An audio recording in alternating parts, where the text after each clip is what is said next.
Rehoboth ஊழியங்கள் வழங்கும் வார்த்தையின் நேரம்.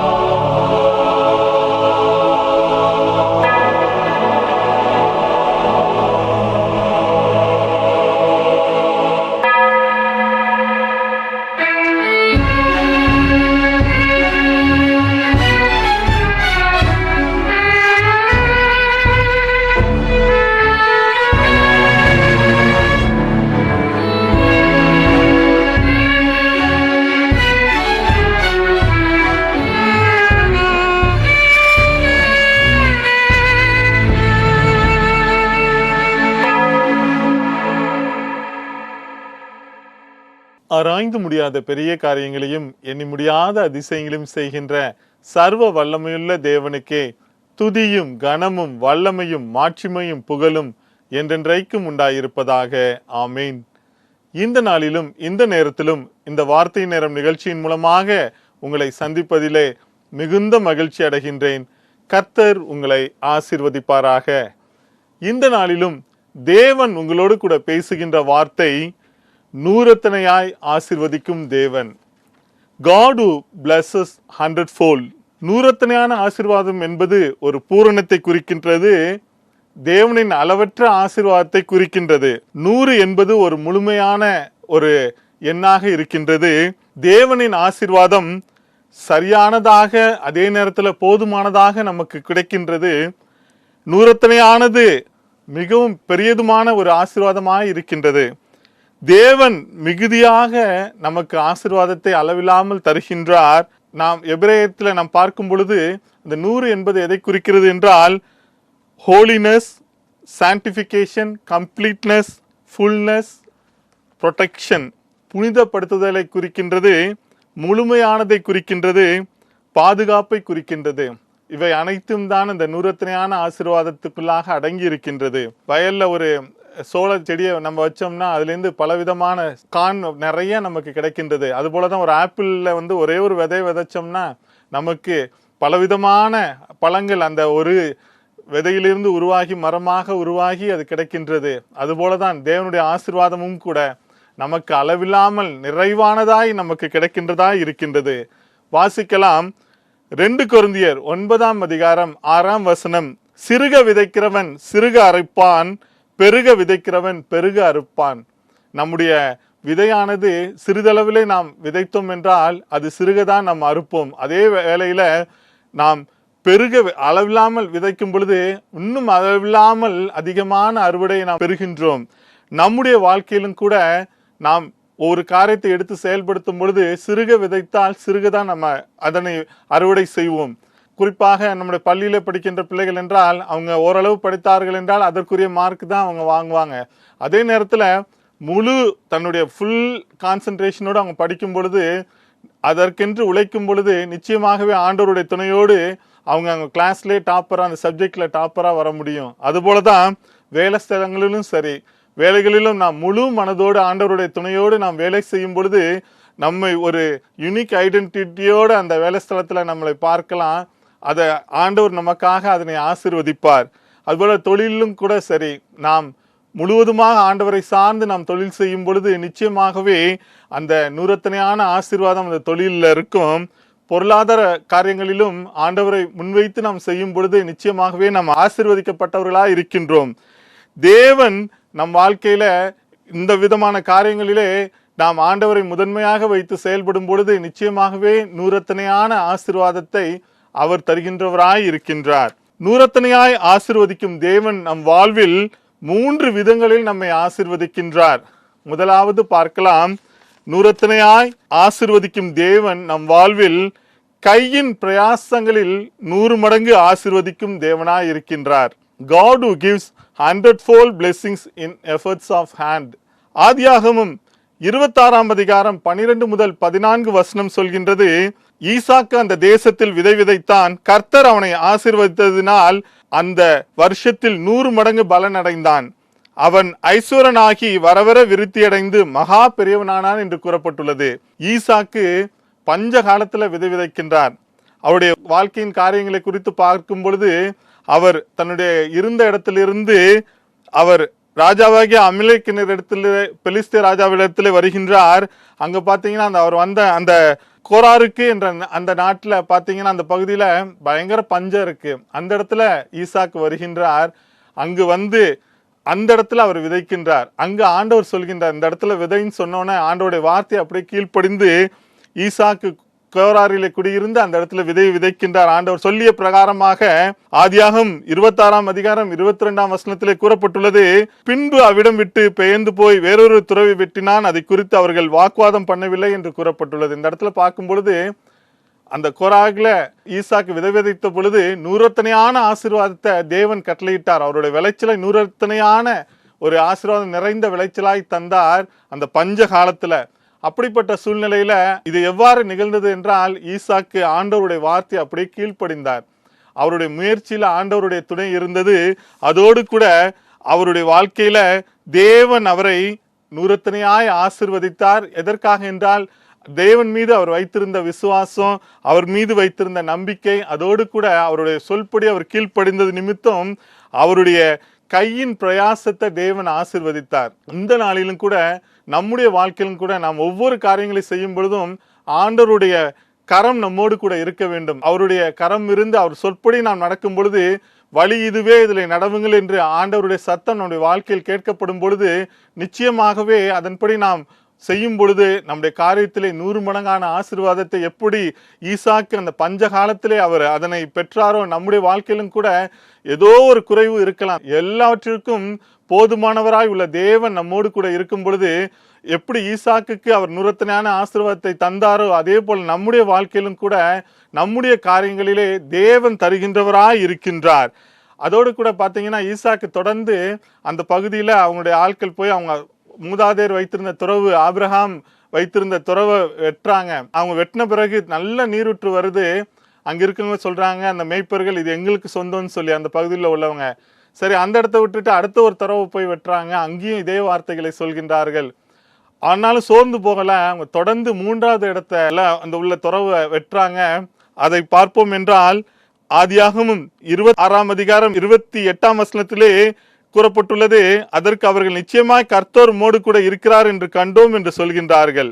ஆதியாகமம் 26-22 இவ்வாறு கூறுகின்றது, பின்பு அவ்விடம் விட்டு பெயர்ந்து போய் வேறொரு துறவி வெட்டினான், அதை குறித்து அவர்கள் வாக்குவாதம் பண்ணவில்லை.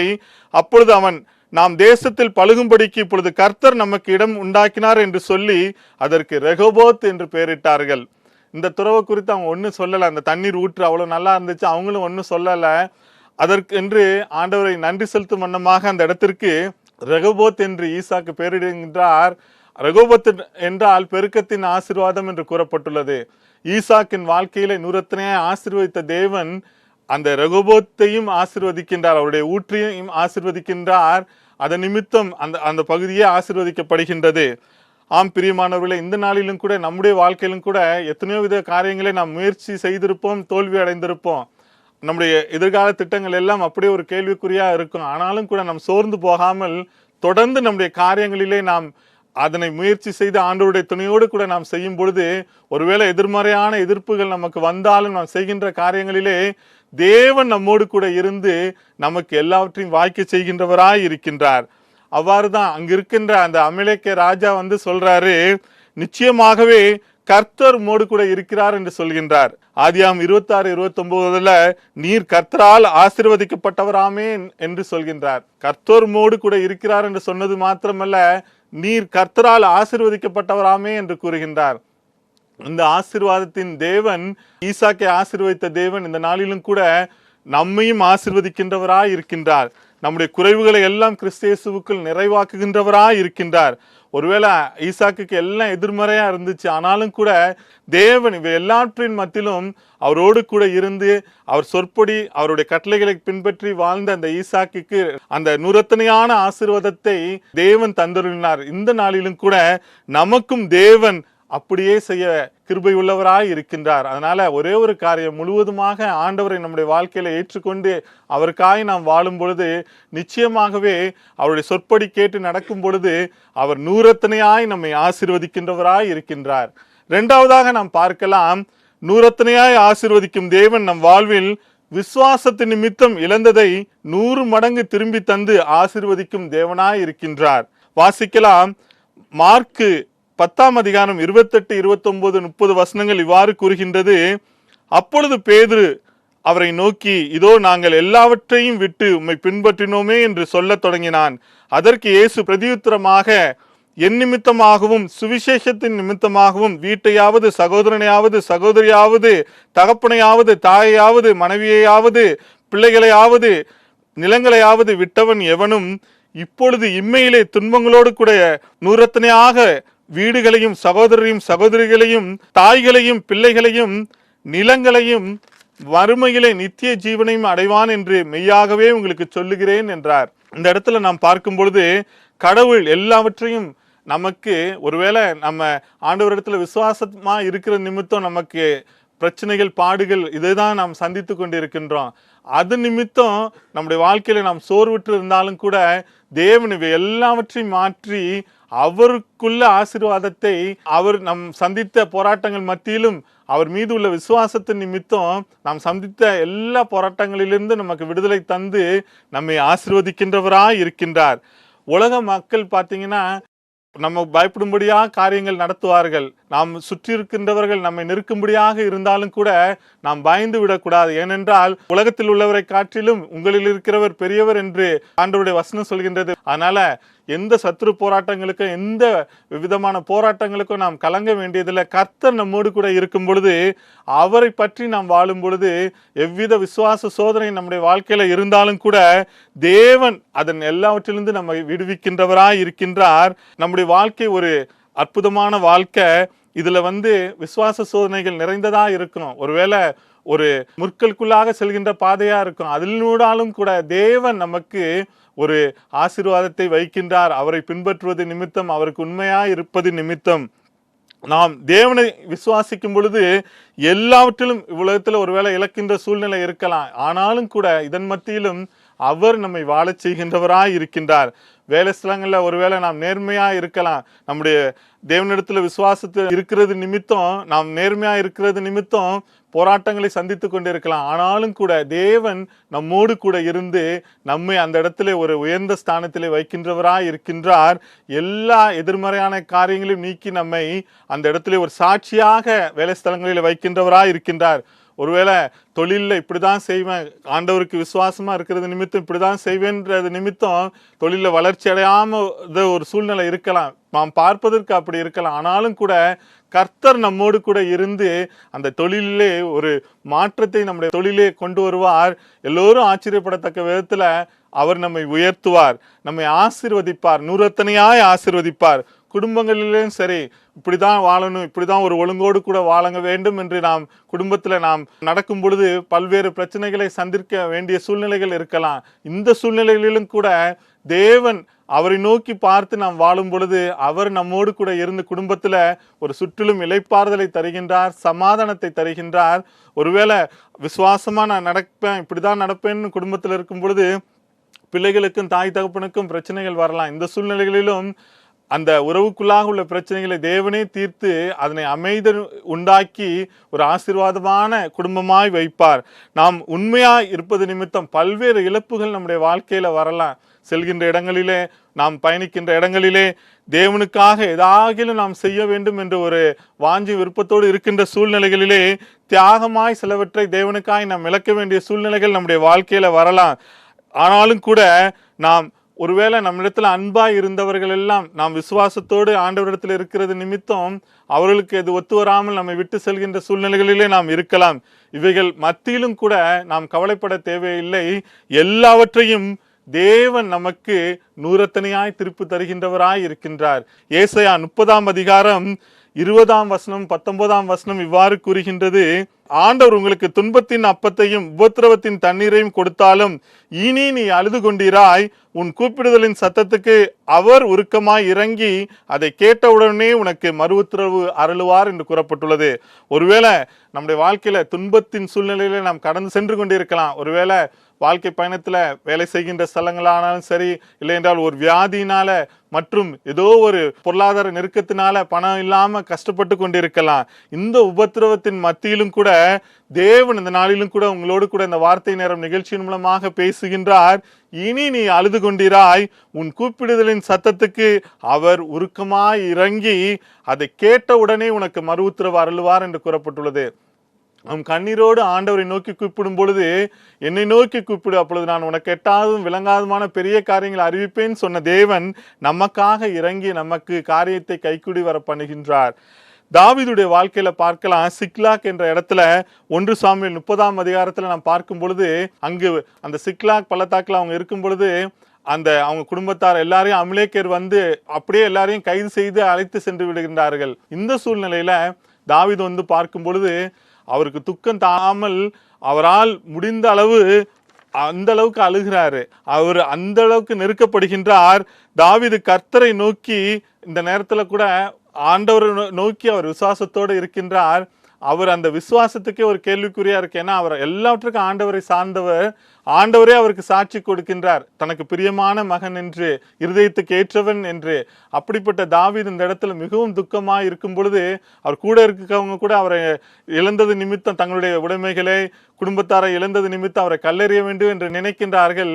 இந்த சூழ்நிலையிலும் கூட அவர் ஆண்டவருக்குள்ளாக தன்னை திடப்படுத்திக் கொள்கின்றார். இதுதான் ரொம்ப முக்கியம். நம்முடைய வாழ்க்கையிலும் கூட எவ்வளவோ சோதனைகள் பிரச்சனைகள் வந்தாலும் கூட நாம் சோர்ந்து விடாமல் தாவீதை போல நாம் நம்மை திடப்படுத்திக் கொண்டு எழுந்திருக்கும் பொழுது நிச்சயமாகவே நாம் கடந்து செல்கின்ற சூழ்நிலைகளிலே நாம் வெற்றி பெறலாம். அப்படிதான் தாவீதும் கூட தன்னுடைய தன்னை திடப்படுத்தி கொண்டு ஆண்டவரிடத்துல கேட்கிறார். பழையபடி நான் அந்த ஜனங்களை போய் தொடர்ந்து அவங்களை மீட்டெடுத்துட்டு வரவான்னு சொல்லும்போது ஆண்டவர் தொடர்ந்து செல் என்று கூறுகின்றார். அதை அப்படியே ஃபாலோ பண்ணி செல்கின்றார். தொடர்ந்து செல்லும் பொழுது அவர் அங்கு இருக்கின்ற தன்னுடைய குடும்பத்தாரையும் மீட்டெடுக்கின்றார். அவங்க கொள்ளையடித்தது சென்றது இல்லாமல் மீதி அதிகமான பொருள்களையும் எடுத்து வரும்படியாய் தேவன் கிருபை பாராட்டுகின்றார். இந்த நாளிலும் கூட நம்முடைய வாழ்க்கையிலும் எதை இழந்திருந்தாலும் கூட நாம் ஆண்டவருடைய மீதுள்ள அந்த விசுவாசத்தை இழக்கக்கூடாது. ஒருவேளை விசுவாசத்துக்கு நமக்கு ஒரு பெரிய கேள்விக்குறி வரலாம். ஆண்டவர் நோக்கி சார்ந்து இருக்கும் பொழுது அவர் வழி இதுவே இதிலே நடவுங்கள் என்று சொல்லி ஆண்டவர் நம்மை அந்த பகுதியிலே அழைத்து செல்வார். நம்முடைய வாழ்க்கையின் எல்லா சோதனைகளையும் வெற்றிகளாக மாற்றி கொடுப்பார். யோபின் வாழ்க்கையை நாம் பார்க்கும் பொழுது யோபு 42ஆம் அதிகாரம் 10ஆம் வசனத்திலே 12ஆம் வசனத்திலே பார்க்கும் பொழுது, யோபுக்கு முன்னிருந்த எல்லாவற்றை பார்க்கிலும் இரட்டத்தனையாய் கர்த்தர் அவனுக்கு தந்தருளினார் என்று கூறப்பட்டுள்ளது. கர்த்தர் யோபின் முன்னிலைமையை பார்க்கிலும் அவன் பின்னிலைமையை ஆசீர்வதித்தார் என்று கூறப்பட்டுள்ளது. யோபு எழுதுகிற புத்தகத்திலே பார்க்கும் பொழுது கிழக்கத்தி புத்திரிலே மிகவும் செல்வந்தராய் இருந்தவர், எல்லா வசதிகளோடு கூட குடும்பத்தின் ஆசீர்வாதங்களோடு இருந்தவர். சாத்தான் அவர் மேல் கண்ணை வைத்து எல்லாவற்றையும் இழக்க செய்கின்றார். ஆண்டவரே அவருக்கு சாட்சி கொடுக்கின்றார், யோபை குறித்து உத்தமனும் சன்மார்க்கனுமான மனுஷன் என்று. அப்படிப்பட்ட யோபு எல்லாவற்றையும் இழந்திருந்தாலும் கூட அவர் விசுவாசத்துக்கு ஒரு பெரிய சோதனை வந்துச்சு. ஆண்டவரை நம்பியிருந்த நிமித்தம் நீ எல்லாவற்றையும் இழந்து விட்டாயே என்று சொல்லி சொந்த மனைவியை நீ எதுக்கு வாழ்ற, இறந்துடுன்னு சொல்லிடுறாங்க. அதோடு வந்த நண்பர்கள்லாம் அவரை குற்றம் சுமத்துறாங்க. இந்த சூழ்நிலையிலும் என் மீட்பர் உயிரோடு இருக்கிறார் என்ற அந்த விசுவாசத்தோடு இருக்கின்றார். அவரை நோக்கி பார்த்து அவர் இந்த விசுவாசத்தின் நிமித்தம் யோபு தன் சிநேகிதர்களுக்காக வேண்டினார். அப்பொழுது யோபின் முன்னிலைமை காட்டிலும் அவர் பின்னிலைமை கர்த்தர் இரட்டத்தனையா ஆசீர்வதிக்கின்றார். அவர் இழந்த எல்லாவற்றையும் இரட்டத்தனையாய் அவருக்கு தருகின்றார். நூறத்தனையாய் தந்து அவரை ஆசீர்வதிக்கின்ற தேவனாய் இருக்கின்றார். இந்த நாளிலும் கூட நம்முடைய வாழ்க்கையிலும் ஆண்டவரை விசுவாசத்து நிமித்தம் எல்லாவற்றையும் இழந்திருந்தாலும் கூட அவருக்குள்ளாக நாம் இருக்கும் பொழுது, அவருடைய விசுவாசத்தை நம்பி நாம் ஜீவிக்கும் பொழுது நாம் இழந்த எல்லாவற்றையும் இரட்டத்தனையாய் தேவன் நமக்கு தருகின்றார். மூன்றாவதாக நாம் பார்க்கலாம், நூறத்தனையாய் ஆசீர்வதிக்கும் தேவன் நம் வாழ்வில் அவருடைய வார்த்தையினால் 100 மடங்கு பலன் தந்து ஆசீர்வதிக்கும் தேவனாய் இருக்கின்றார். மத்தேயு 13ஆம் அதிகாரம் 23ஆம் வசனம் சொல்கின்றது, நல்ல நிலத்தில் விதைக்கப்பட்டவன் எவனோ வசனத்தை கேட்கிறவனும் உண்டாய் இருக்கிறவனுமாய் இருந்து 100ஆகவும் 60ஆகவும் 30ஆகவும் பலன் தருவான் என்றார். நல்ல நிலத்தில் விதைக்கப்பட்டவனோ வசனத்தை கேட்கின்றவர்களாக இருக்கின்றார்கள், உணர்கின்றவர்களாய் இருக்கின்றார்கள், 100ஆகவும் 60ஆகவும் 30ஆகவும் பலன் தருகின்றவர்களாய் இருக்கின்றார்கள் என்று. ஆண்டோடைய வார்த்தை நல்ல நிலத்தில் விதைக்கப்படும் பொழுது அது 30ஆக 60ஆக 100 பலன் தருகின்றது. இந்த நாளிலும் கூட அந்த நல்ல நிலமாக நம்முடைய வாழ்க்கையிலும் கூட ஆண்டவருடைய வார்த்தை வசனத்தை நாம் உட்கொள்ளும் பொழுது அவருடைய வேத வசனத்தை தியானித்து அறிக்கை செய்து நாம் ஜெபிக்கும் பொழுது நம்முடைய வாழ்க்கையில உள்ள எல்லா போராட்டமான காரியங்கள், எதிர்மறையான காரியங்கள், நம் வாழ்க்கையிலே நமக்கு மிகவும் கஷ்டத்தை கொடுக்கின்ற காரியங்கள் எல்லாவற்றிலும் இருந்து தேவன் நமக்கு விடுதலை தருகின்றவராய் இருக்கின்றார். ஆண்டவருடைய வார்த்தையை விசுவாசத்தோடு கூட நாம் பெற்றுக்கொள்ள வேண்டும். அவருடைய வசனம் இருக்குன்னா ஒவ்வொரு வசனத்தையும் நாம் விசுவாசத்தோடு கூட அது எனக்கு தான் சுதந்திரம் என்று நாம் பெற்றுக்கொள்ள வேண்டும். திரும்ப திரும்ப அந்த வசனங்களை நாம் அறிக்கை செய்து நாம் வாழும் பொழுது நிச்சயமாகவே அந்த வசனம் நமக்குள்ளாக கிரியை செய்யும். நாம் ஆண்டவருடைய வார்த்தையை விசுவாசித்து அது நிச்சயம் நிறைவேறும் என்று நாம் இருக்கும் பொழுது அது ஆமென்றும் ஆமென்றும் அப்படியே நூறத்தனையாய் நம்முடைய வாழ்க்கையில நிறைவேறும். ஆண்டவருடைய வேத வசனம் நம்மை தொடர்ந்து சொல்லி நாம் அந்த வேத வசனங்களை ஜெபிக்கும் பொழுது அது அப்படியே நம்முடைய வாழ்க்கையில கிரியை செய்து நமக்கு இருக்கின்ற வெற்றியை சுதந்திரிக்க தடையாக இருக்கின்ற காரியங்களை தகர்த்தெறிந்து அந்த வெற்றியை சுதந்திரிக்க தேவன் அந்த வசனத்தின் மூலமாக நமக்கு உதவி செய்கின்றார். ஒருவேளை இந்த நாளிலும் கூட இந்த வார்த்தை நேரம் நிகழ்ச்சியை கேட்டுக்கொண்டிருக்கின்ற அன்பார்ந்தவர்களே, உங்களுடைய வாழ்க்கையில ஏதோ ஒரு வியாதியினால நீங்க கஷ்டப்பட்டு கொண்டிருக்கலாம். ஆண்டவருடைய வசனம் சொல்கின்றது, ரோமர் 8:11 அன்றியும் இயேசுவை மரித்தோலிருந்து எழுப்பினவருடைய ஆவி உங்களில் வாசமாய் இருந்தால் கிறிஸ்துவை மரித்தோலிருந்து எழுப்பினவர் உங்களில் வாசமாய் இருக்கிற தம்முடைய ஆவினாலே சாவுக்கேதுவான உங்கள் சரீரங்களை உயிர்ப்பிப்பார்னு சொல்லப்பட்டிருக்கின்றது. அந்த சாவுக்கேதுவான நம்முடைய சரீரங்களை உயிர்ப்பிக்கின்ற அந்த வல்லமை இயேசுவின் இடத்தில் உண்டு. அதனால நம்முடைய வாழ்க்கையில எவ்விதமான வியாதிகள் நம்மை நெருக்கி இருந்தாலும் கூட, அது ஒருவேளை கேன்சர் வியாதியா இருக்கலாம், இருதய நோயா இருக்கலாம், பிரெயின் சம்பந்தப்பட்ட வியாதியா இருக்கலாம், இல்லை என்றால் பக்கவாதமா இருக்கலாம், எந்த விதமான உடல் உறுப்புகள் பாதிக்கப்பட்டிருந்தாலும் உருவாக்கும் வல்லமையை கொண்ட நம்முடைய தேவன் அவருடைய வசனத்தை, அந்த உயிர்த்தெழுதலின் வல்லமையை கொண்ட வசனத்தை நாம் சொல்லி சொல்லி அறிக்கை செய்யும் பொழுது நிச்சயமாகவே அந்த வசனம் நம் வாழ்க்கையில் கிரியை செய்து நாம் அவர்களுக்கு சௌக்கியம் ஆரோக்கியம் வரப்பண்ணி அவர்களை குணமாக்கி அவர்களுக்கு பரிபூர்ண சமாதானத்தையும் சத்தியத்தையும் வெளிப்படுத்துவேன் என்ற வாக்குத்தத்தத்தின்படி எரேமியா 33:6 சொல்லப்பட்டது போல அந்த வாக்குத்தத்தத்தின்படி நமக்கு வியாதியை நீக்கி பூரண சமாதானத்தை நம்முடைய வாழ்க்கையில தருகின்றார். ஒருவேளை பொருளாதார பிரச்சனையினால் கஷ்டப்பட்டு கொண்டிருக்கலாம். பிலிப்பியர் 4:19 சொல்கின்றது, என் தேவன் தம்முடைய ஐஸ்வரியத்தின்படி உங்கள் குறைவுகளை எல்லாம் கிறிஸ்து இயேசுவுக்குள் நிறைவாக்குவார்னு. இவ்வாறு இந்த வாக்குத்தத்த வசனத்தை சொல்லும் பொழுது நம்முடைய வாழ்க்கையில இருக்கின்ற எல்லா பண பிரச்சனைகளும் நீங்கும். அதோடு கூட நமக்கு இருக்கின்ற எல்லா பொருளாதார தடைகளும் நீங்கி தேவனுடைய ஆசீர்வாதத்தை, நூறத்தனையான ஆசீர்வாதத்தை நாம் பெற்றுக்கொள்ள முடியும்.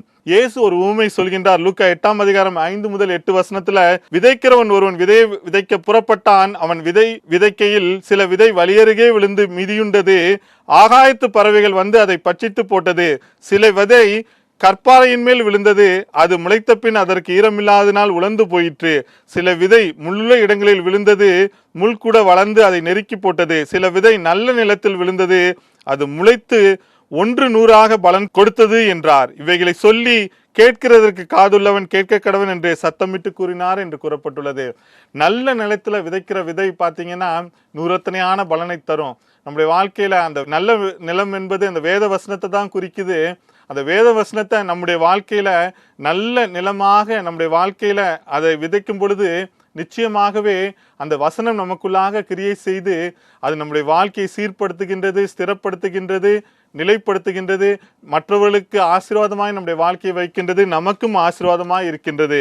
ஆதியாகமம் 21:5 நாம் பார்க்கும் பொழுது ஈசாக்கு எப்பொழுது பிறந்தார் என்றால் ஆபிரகாமுக்கு 100 வயதுல பிறக்கின்றார்.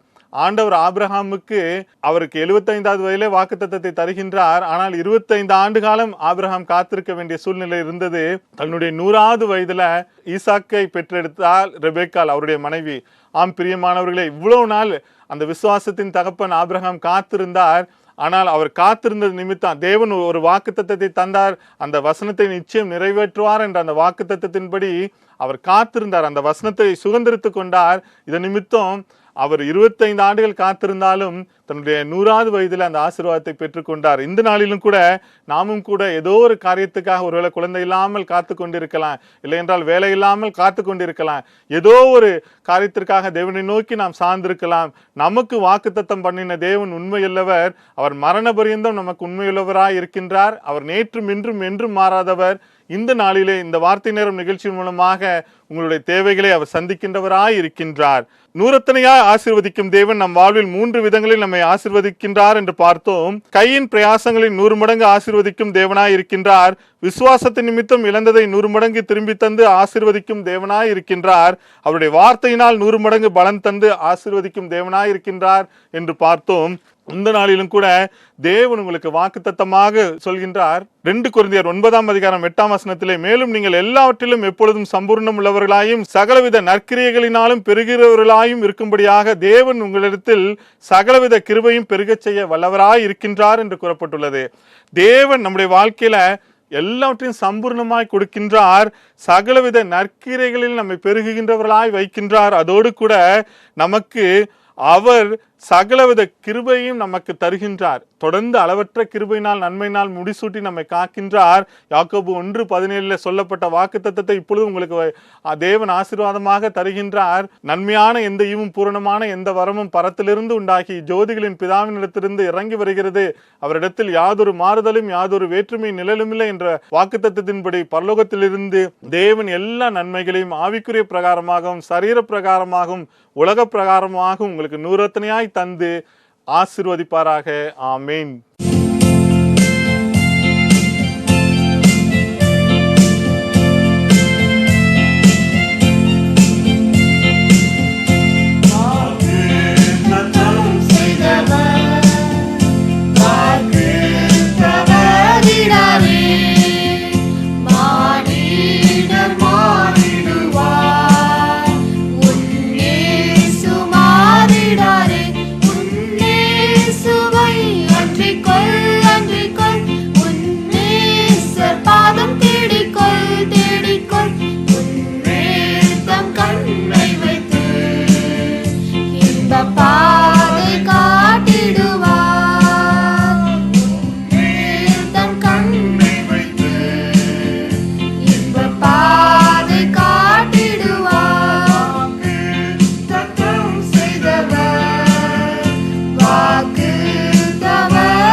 ஜெபம் செய்வோம்.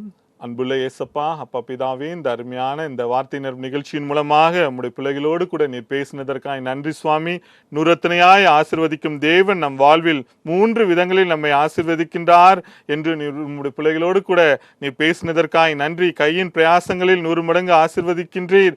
விசுவாசத்தின் நிமித்தம் இழந்ததை 100 மடங்கு திரும்பி தந்து ஆசீர்வதிக்கும் தேவனாய் இருக்கின்றீர். உம்முடைய வார்த்தையினாலே 100 மடங்கு பலன் தந்து ஆசீர்வதிக்கும் தேவனாய் இருக்கின்றீர் என்று நாங்கள் பார்த்தோம் அப்பா. இதன்படி எங்கள் வாழ்க்கையிலே ஆமேன் என்றும் அப்படியே நீர் செய்வதற்காய் நன்றி செலுத்தி ஜெபிக்கிறோம் அப்பா.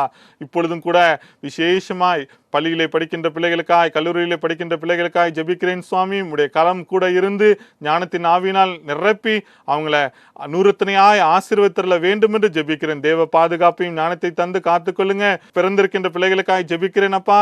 அவர்களை ஞானத்திலும் அறிவிலும் தேவ பக்தியிலும் நீர் வளர்த்து தந்து உமக்கு சாட்சியுள்ள பிள்ளைகளாக உருவாக்கி எல்லாவித கால சூழ்நிலையிலும் பாதுகாப்பை தந்து வளர்த்து தாங்கப்பா. இப்பொழுதும் வேலைக்காய் காத்திருக்கின்ற பிள்ளைகளுக்கு நல்ல வேலைக்கான வழிவாசல்களை தந்தரல வேண்டும் என்று ஜெபிக்கிறேன் ஐயா. தொடர்ந்து குடும்பத்திலே சமாதானம் இல்லாமல் இருக்கின்றவர்களுக்கு குடும்பத்திலே சமாதானத்தை தந்து காத்துக்கொள்ளுங்க. உன் அலங்கத்திற்குள்ளே சமாதானமும் உன் அரண்மனைக்குள்ளே சுகமும் இருப்பதாக என்ற வாக்குத்தத்தின்படி குடும்பத்தை நீர் ஆசீர்வதித்தரல வேண்டும் என்று ஜெபிக்கிறேன் அப்பா. திருமண வாழ்க்கைக்காய் காத்திருக்கின்ற பிள்ளைகளுக்கு ஏற்ற வேளையிலே அதற்கேற்ற வழிவாசலை தந்து ஆசீர்வதியும் அப்பா.